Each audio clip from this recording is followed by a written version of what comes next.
Turki Al-Sheikh's no longer dealing with Tszyu and his team. This is what Tim initially had to say about Turki Al-Sheikh and dealing with him. And just on the tweet that went out from Turki Al-Sheikh,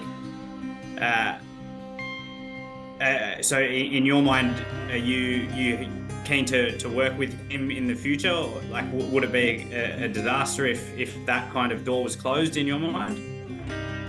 No, I'd love to work with him, because I like what he's about. He's all about making the big fights happen, and I'm all for that, But I've got a team, I've got a professional team with me, and everything is organised through that. And after the Ortiz fight, this is what Turki had to say. Who would you like Tszyu to fight since you want Ortiz to fight Crawford next? I will not work with Tszyu. Well, what happened? Let him in his way. Yeah. He doesn't understand. Yeah? I thought they wanted the same thing, to make big fights happen. That, I believe, has been Turki Al-Sheikh's motivation up until this point. Tszyu doesn't make all the decisions on his fights. That's what his team's there for. They organise the fight, they promote the fights, and he just says, yep, I'll fight this person. He may push to fight certain opponents, but the end decision comes down to his team. And it seems like Turki Al-Sheikh has a problem with his team. What that problem is, I have no idea, but it seems to me Tszyu and his team are trying to make the big fights happen for him.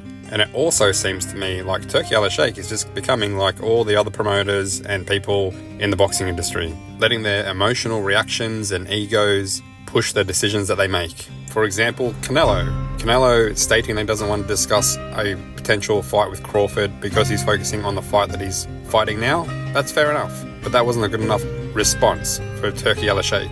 So therefore he has stopped pursuing that fight. And to be frank, I think Canelo sees that as no skin off his nose. Turki Al-Sheikh needs to take a step back and go back to his original plan, to trying to make the big fights happen and not let his ego get in the way of the pursuit of that. Tszyu is on the verge of becoming a 2-time world champion this year, and he's also aiming to have 2 fights this year. Whether that will happen, I'm not sure, but it wouldn't surprise me with Tszyu. Who will his second fight this year be with? A rematch of Sebastian Fundora, the WBC WBO champ, or possibly Terence Bud Crawford, WBA champ. Virgil Ortiz Jr. could be a prospect, but I don't see any great reward for Tszyu taking on Virgil Ortiz. The risk is not worth the reward, considering he's the WBC interim champ, and I think Tim should be aiming for full champs. But regardless, Tim has the IBF title to focus on coming up, and then we'll see the outcome of that fight and who he can potentially fight after that. Anyway, that's all I got. As always, leave your thoughts below, and until next time, peace out.